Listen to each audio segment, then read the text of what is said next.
Cái rau này cháu bảo lấy về trồng, cháu chưa thấy trồng đâu.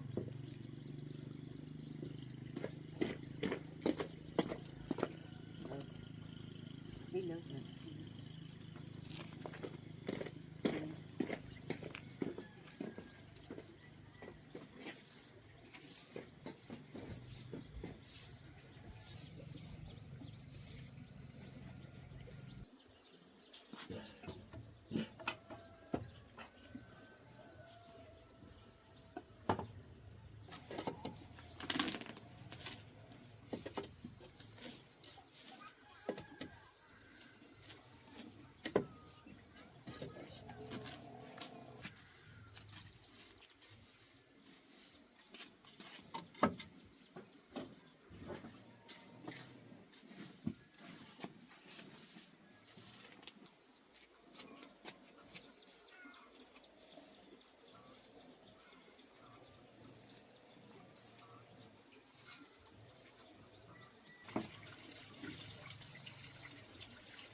Cháu đi đâu? Cái quần áo này chặt bà cái gì ở cháu cái để lên bàn.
cho sinh ở đây nữa rồi mình ở thoải mái mà để cháu không phải về thăm sống nhà đưa cháu nhiều nhiều chứ bà mà cháu bé của bà đi còn cháu nuôi của nuôi của người kia không cháu bé ngủ rồi quên cháu bé đi học rồi nhưng bà cứ tưởng là cháu bé lúc nào bà cũng bảo là cháu bé ngủ ở nhà cháu bé đi học rồi cháu bé.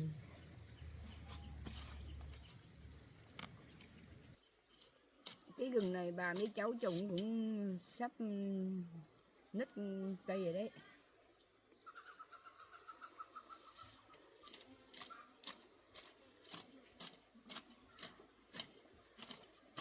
Này sắp nảy mầm rồi đấy.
Thấy có cái bật lửa nào. Có lửa. Tự dưng phải nấu ăn. Cứ đi xuống dưới kia gọi cái con kia lên nấu ăn cho mình.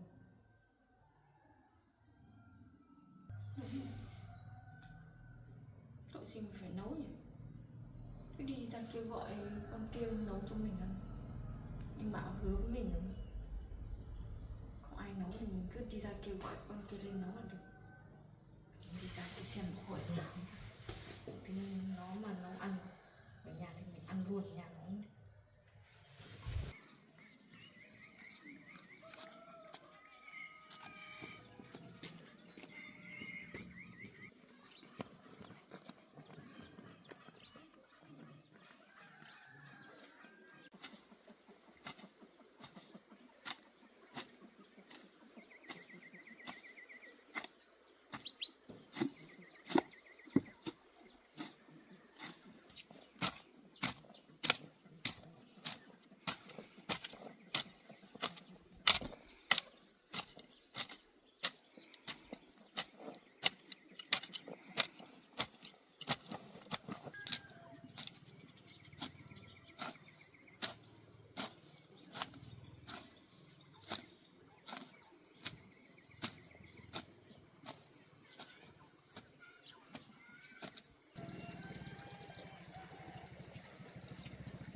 Ngày nào cũng phải mang cơm lên, mà hôm nay còn chưa thấy mang lên cái gì. Đi lên trên nấu cơm cho tao ăn đi. Cháu Sinh ở đây làm gì? Cháu đói rồi. Bảo chị Mận lên nấu cơm cho cháu ăn sao? Hôm nay cháu mệt lắm. Đi lên trên nấu cơm cho tao ăn đi. Cháu khắc tự nấu chứ sao cháu lại cứ bảo cho mình đi nấu cho cháu ăn. Cháu hôm qua mệt quá. Hôm qua ngủ cả đêm không được ngủ. Không ngủ được say ấy. Hôm nay thấy mệt quá không nấu được cơm đâu. Có một tí cơm nấu ăn nó không nấu được, phải chờ người khác nấu cho ăn à. Chị biết cái gì?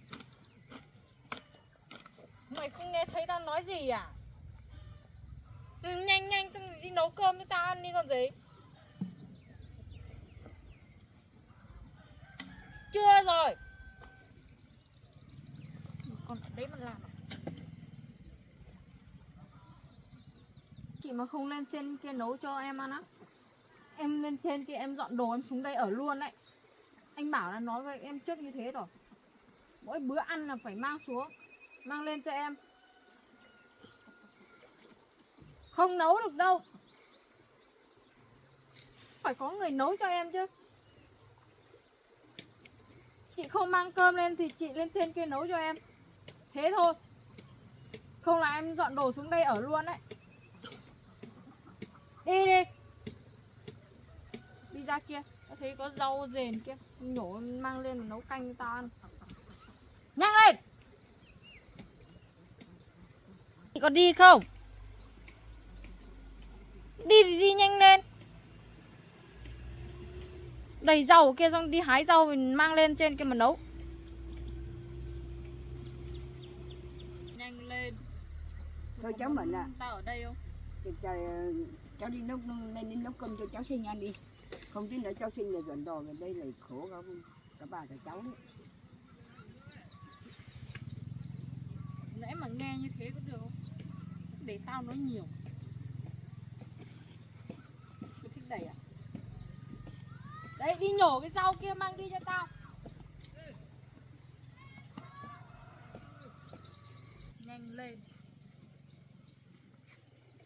Mày có biết bây giờ tao mang thai con anh bảo gần 4 tháng rồi đấy. À, bụng thì vẫn còn bé tí này. Ăn không đủ.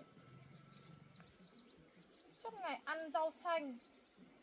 Thôi cháu đi nấu cơm cho cháu Sinh ăn đi, bảo chưa đuối. Con ta bị còi đấy. Cháu bé còn đi học rồi. Cháu đi nấu cơm cho cháu Sinh rồi. Tao còn chưa từng thấy có ai mà chữa 4 tháng mà bụng vẫn còn bé như của tao. Dạo này tao cũng trong người không khỏe một tí nào. Chắc mai phải bắt anh Bảo đưa tao đi khám lại thôi. Chứ con được 4 tháng, gần 4 tháng rồi mà vẫn còn bé xíu. Chưa thấy lớn một tí nào. Bây giờ mày phải đi mua thịt, mua ấy cho tao ăn nhiều vào. Cái con tao mới lớn được. Sau này mà mày muốn nuôi con của tao á, cái đấy con tao mập mạp mày còn thích ấy. Nhanh lên. Bé đấy làm gì? Đây, mấy cái to này sao không hái đi.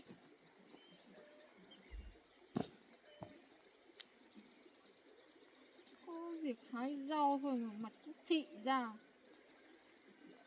Được rồi, thế thôi. Cháu cứ đi nấu cơm cho cháu Sinh ăn đi. Nhiều quá tao không ăn được đâu. Tao phải ăn thịt nhiều, không phải ăn rau nhiều đâu. Đi theo tao để đi nấu cơm cho tao ăn.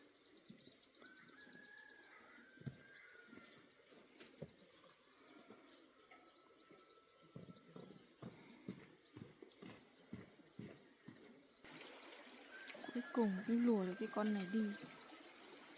Đi trên kia bắt nạt nó một tí. Chứ nó ở nhà nó sướng quá.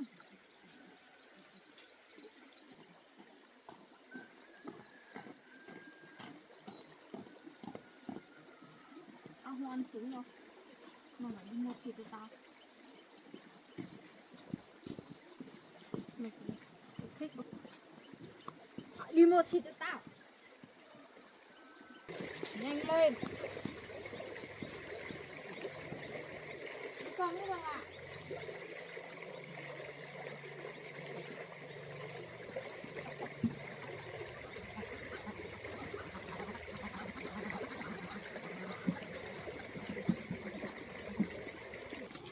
Mày xem nào, mai tao thèm thịt vịt rồi đấy. Mày bắt một con mang lên trên kia mổ cho tao ăn nhá. Mày đừng có mà kiệt. Đấy nuôi để ăn chứ nuôi để làm gì. Mai tao bắt đi bán hết. Đi nhanh lên. Mày còn sợ vịt mày đói, mày sợ tao đói à?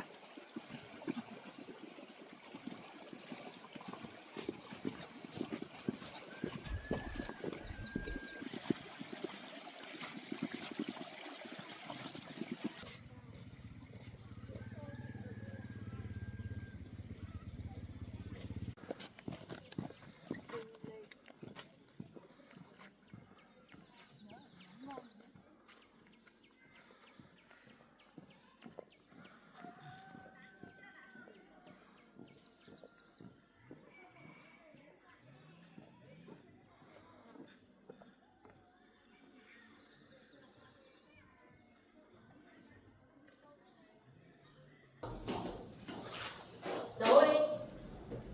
Có bếp ga, có các kiểu hết, nồi niêu đấy mình nấu. Cơm tao còn chưa nấu đây này. Không biết làm. Thì mày đi tương bếp đi. Nấu bếp. Có cái bếp ga một chút rồi.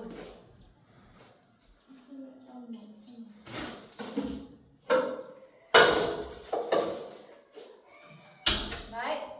Thế là nấu được rồi, bật thế này thôi. Được rồi. Nấu đi, đừng để em gì nữa.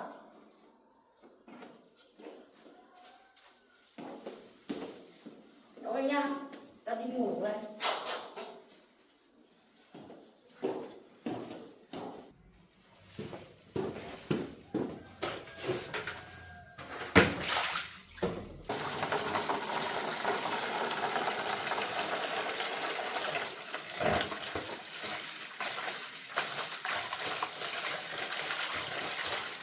Rửa cho sạch rồi nhá. Đừng rửa qua loa đâu.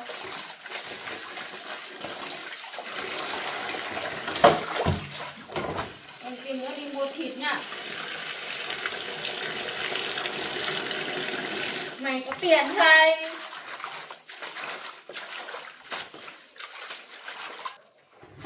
Thế mày định nấu cơm không? Nấu rau không? Mày không nấu cơm như tao. Nấu cơm trước rồi nấu rau sau.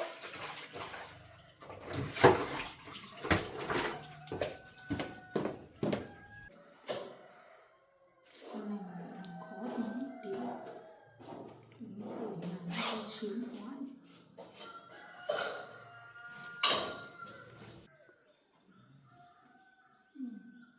Đấy, đi nấu cơm đi, xong rồi về nấu rau đi. Xong rồi dọn dẹp luôn cái này cho em nhá.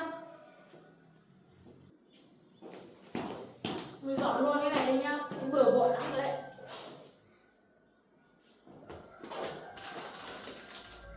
Mát mình ăn một xong mình chưa rửa, không mới rửa luôn cho em. Nhả nữa. Thấy nhà cũng hơi bẩn rồi. Lấy cái gì mình lau đi. Cứ để đâu thì để gọn gàng được.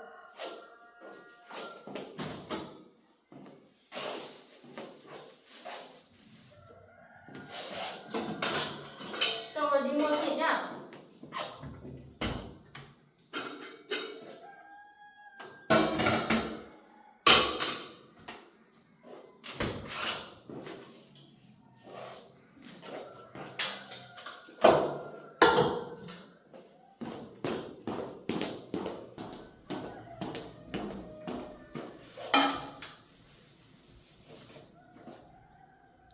Trứng phải luộc.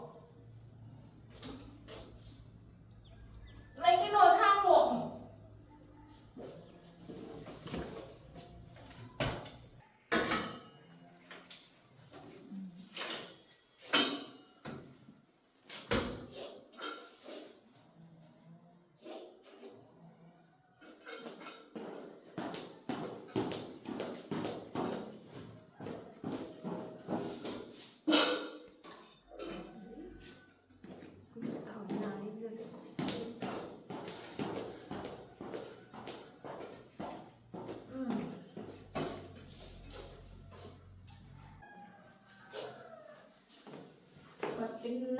được rồi. Khiếp, có mỗi cái bếp không biết mở. Đây này, nhìn đây này. Tuần sau nó cứ thế mà làm thôi.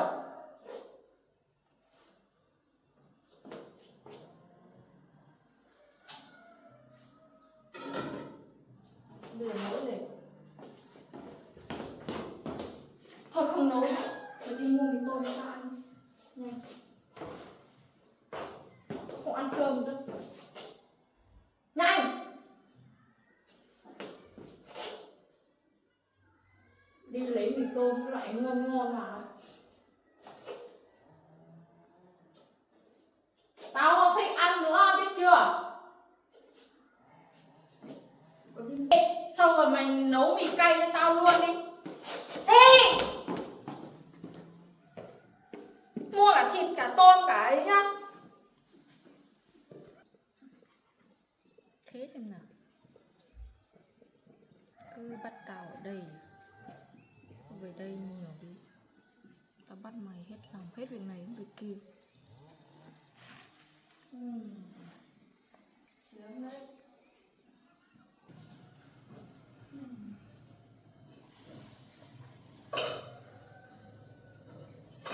Nó về thì bảo mày thích ăn trứng rán.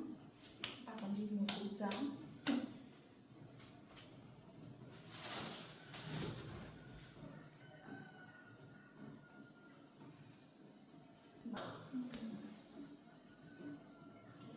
Nó lau dọn hết cái này, hết đống bát này đi rửa. Sạch chín.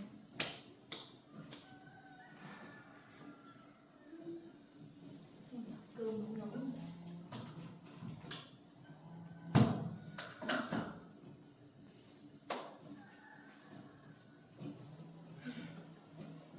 Đi ngủ chờ.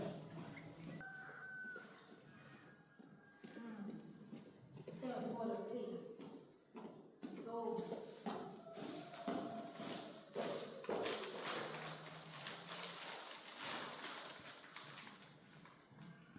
Được rồi, đi nấu đi.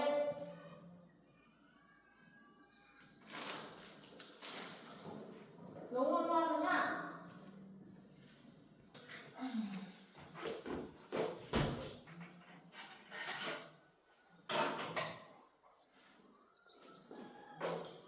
Nấu ngon rồi nhá.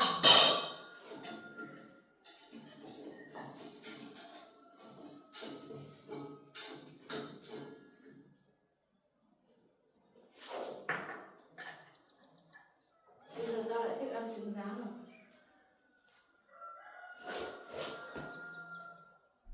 Mày đi mua trứng mày rán cho tao.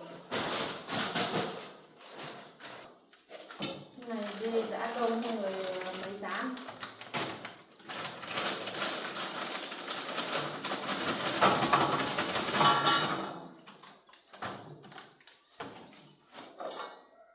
Cho nước vào xong rồi đun sôi lên là được. Cái việc này không biết làm không phải tao nói. Mày đi cái ổ kia điếc tai lắm. Cởi ra ngoài kia để luôn không? Nhà người ta lăn cảnh cái này mình đi xỏ ổ vào. Tí nữa là lau dọn hết cái này đi nhá. Từ nãy tao thấy mày giấm bẩn hết rồi đấy. Đấy. Thế thôi mà, có cái gì đâu.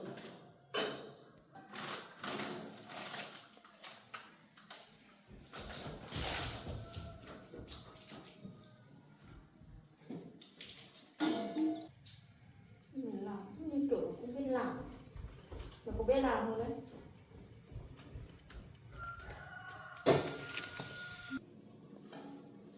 Đấy. Rồi trong lúc chờ đợi thì đi lau nhà cho tao đi. Tao ở đây tao mệt lắm, tao không lau gì.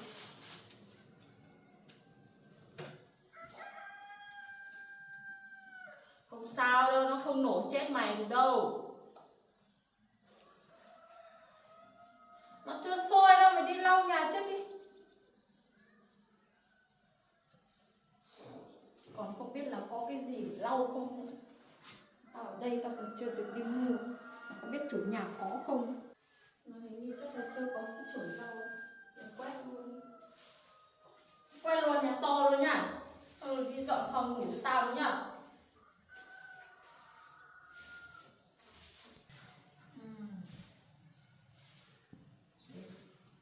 Đúng là không có người làm việc cho là cuộc đời thật là sướng.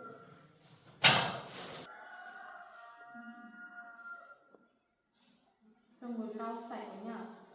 Toàn là bùn đất không. Từ kia hôm về đây xem là thấy như thế rồi.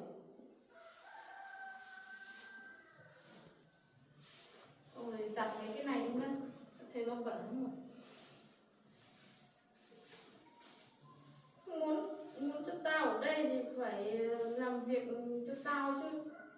Không là tao dọn đồ đi xuống dưới kia tao ở luôn đấy.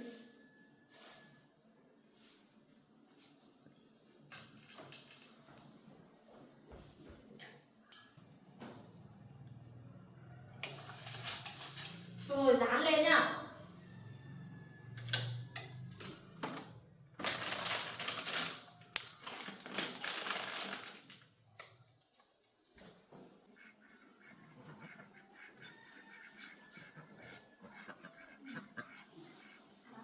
Lên rồi dán lên.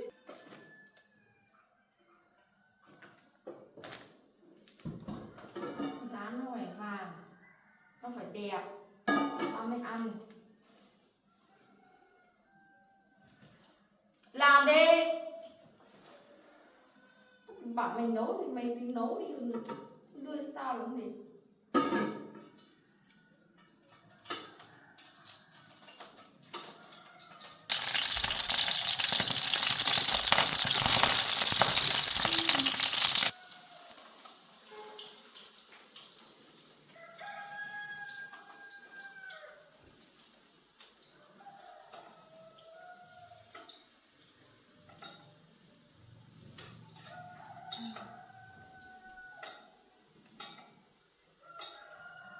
Nhanh nhanh cái tay lên xem nào. Để có biết làm không đấy. Mỗi một miếng cũng làm rơi kia. Mày muốn nuôi con của tao mày phải chịu khó. Không suốt ngày ở nhà kia mang cơm lên tao không thích ăn đâu. Mày cứ lên đây nấu thường xuyên như thế này cho tao.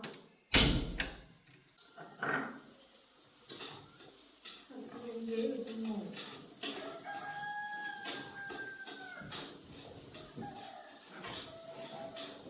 Nấu nhanh nhanh lên nha.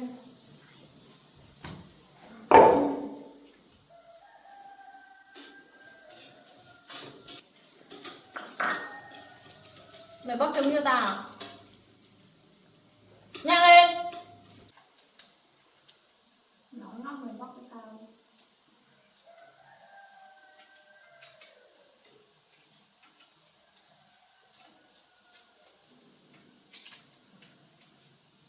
Xem cái nồi kia nhá, không cháy nhá.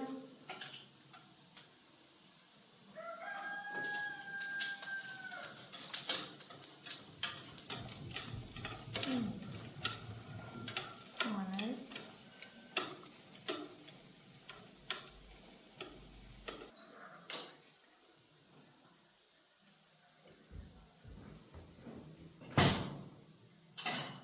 Tí nữa là lôi hết cái đống bát đĩa kia ra rửa cho tao nhá. Tao thấy nó bẩn.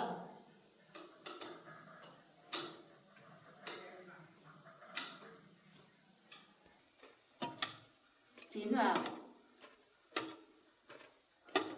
Nhìn cũng được đấy.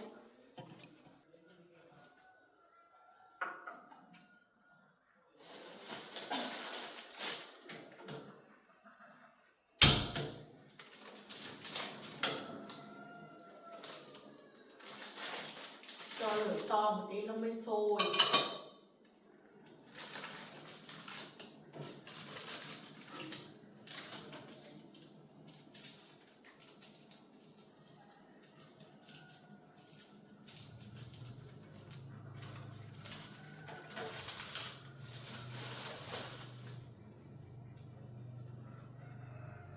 gói thôi.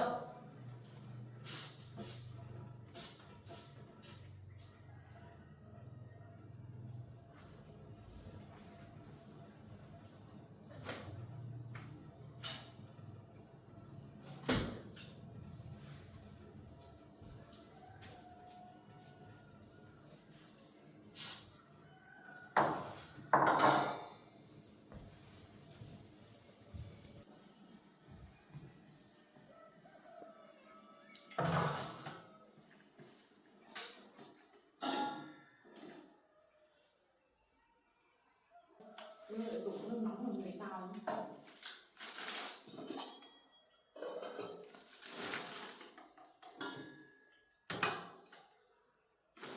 Rồi tại muốn ăn rau xanh à? Nấu cả rau xanh ấy. Nấu ở nồi khác đi.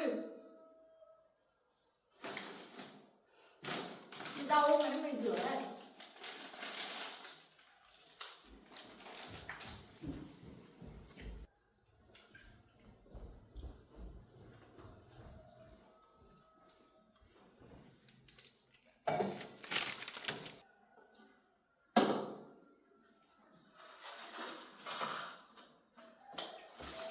Rồi dọn dẹp luôn trên này thấy bừa bộn lắm rồi đấy.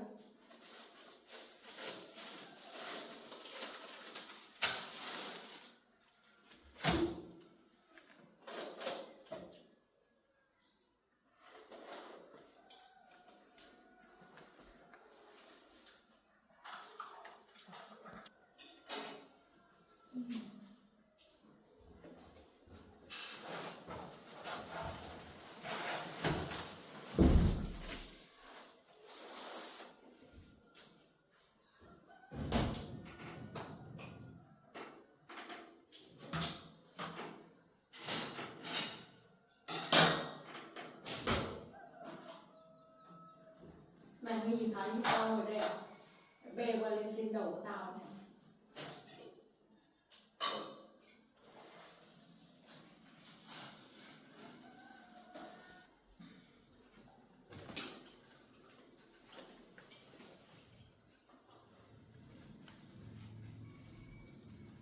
Mày có biết nấu không đấy? Nếu mặn rồi ăn biết không?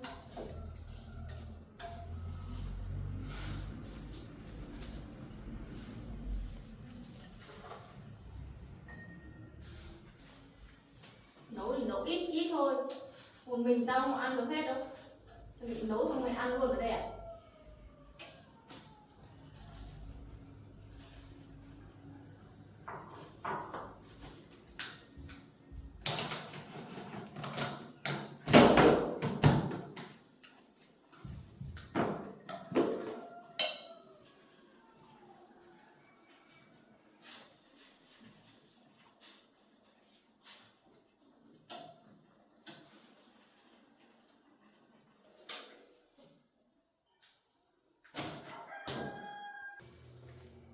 Sao mày nấu nhanh ấy? Nó chín chưa đấy? Tí nữa tao ăn đau bụng sao?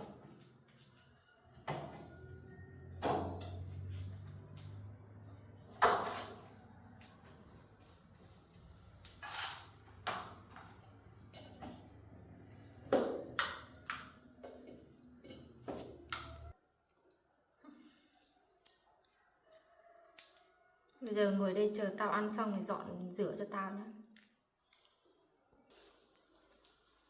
Về à? Chờ đã. À, chị ơi, cái chân của em tự nhiên nó đau chân. Chị ngồi đây chị bóp chân cho em. Đi. Tự nhiên chân của em bị đau quá.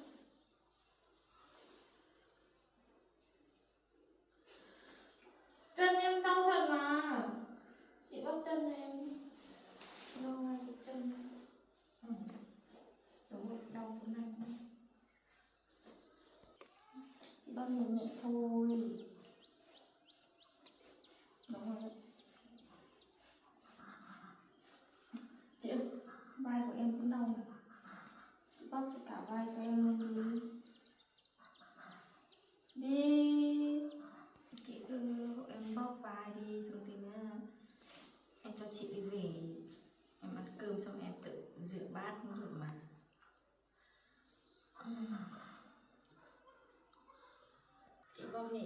không đấm lưng cho em luôn.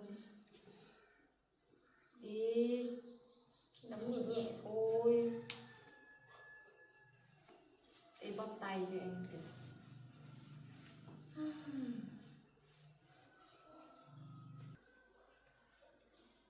Chị cứ chăm sóc em tốt tốt vào. Ngày hôm khi nào em đẻ ra em cho chị nuôi. Anh bảo nuôi em không đi làm phiền nhà chị nữa. Em cũng muốn đẻ nhanh nhanh xong rồi em đi gặp mẹ em đi làm, em không ở nhà đâu.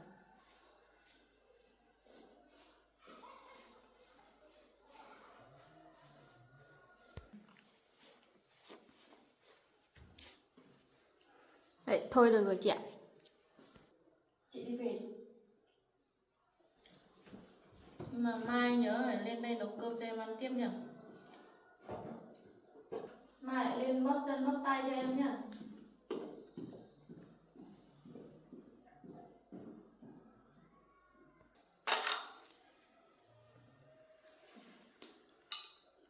Nếu mà anh bảo lên đây bóp chân bóp tay cho mình hạnh phúc biết mấy.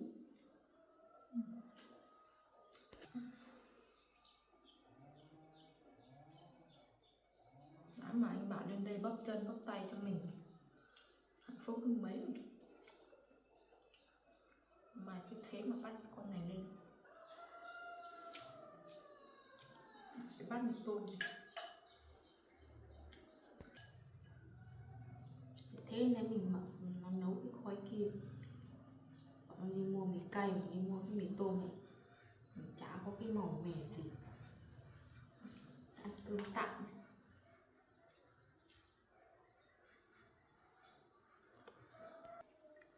Ngon thật đấy. Ước gì cái con cầm lúc nào cũng nghe lời thế lên đây nấu cơm cho mình ăn. Mình đỡ phải đi xuống dưới.